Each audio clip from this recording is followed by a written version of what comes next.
रिश्ता तोड़ना है। क्या करूं क्या करूं? अब सविता आवाज बदलकर किसी अननोन नंबर से रेशमा के होने वाले ससुराल में फोन करती है।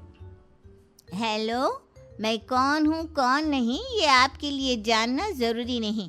बस इतना सुन लो कि रेशमा का 2 साल से किसी के साथ अफेयर चल रहा है। बस रेशमा का रिश्ता तोड़वाने के लिए सविता का इतना कहना काफी था। अब रेशमा का भी रिश्ता टूट गया। मयंक और दुर्गा देवी ने रेशमा को खूब खरी खोटी सुनाई और उससे बार बार उस लड़के के बारे में पूछने लगी। आप दोनों मुझे क्यों परेशान कर रहे हो? अरे कोई लड़का होगा मेरी लाइफ में तो मैं बताऊंगी ना। जब कोई है ही नहीं तो कहाँ से लाऊं मैं कोई लड़का? तो तेरे होने वाले ससुराल वालों को फोन किसने किया था? माँ मैं नहीं जानती किसने फोन किया था, मैं सच कह रही हूँ। मैं तो पहले ही कह रही थी इसकी लगाम खींच कर रखो, लेकिन मेरी सुनता ही कौन है। आप चुप रहिए भाभी, ये सब आपका ही किया धरा है। अब तीनों बहनों को विश्वास हो जाता है कि ये सब उनकी भाभी ही कर रही है। तीनों बहनें अपनी भाभी को सबक सिखाने के लिए एक वकील कर लेती है और घर में हिस्सा मांगना। देखो भैया, माँ बाप की जायदाद में जितना बेटों का हक होता है उतना ही बेटियों का, इसलिए इस घर के 4 हिस्से होंगे और हमें अपना हिस्सा चाहिए। मैंने तुम्हारे लिए क्या क्या नहीं किया और तुम इस घर में हिस्सा मांग रही हो?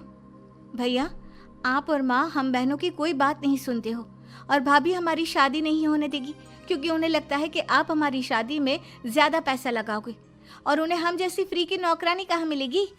तो हम भाभी के साथ तो रह नहीं सकते, हम बहनों को अपना हिस्सा चाहिए। अरे तुम्हें शर्म आनी चाहिए अपनी भाभी पर ऐसा इल्जाम लगाते हुए।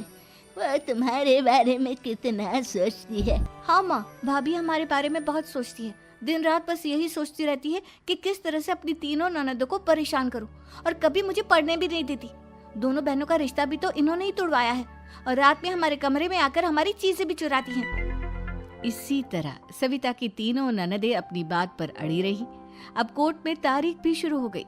जब सविता को लगा कि उसकी तीनों ननद इतनी आसानी से नहीं मानने वाली, तो उसने अपने पति और सास को सारी सच्चाई बता दी और अपनी तीनों ननद से माफी मांगी। मयंक और दुर्गा को भी अपनी गलती का एहसास हो गया। अब सविता खुद करिश्मा और रेशमा के लिए अच्छा रिश्ता ढूंढती है और उनकी शादी करवाती है।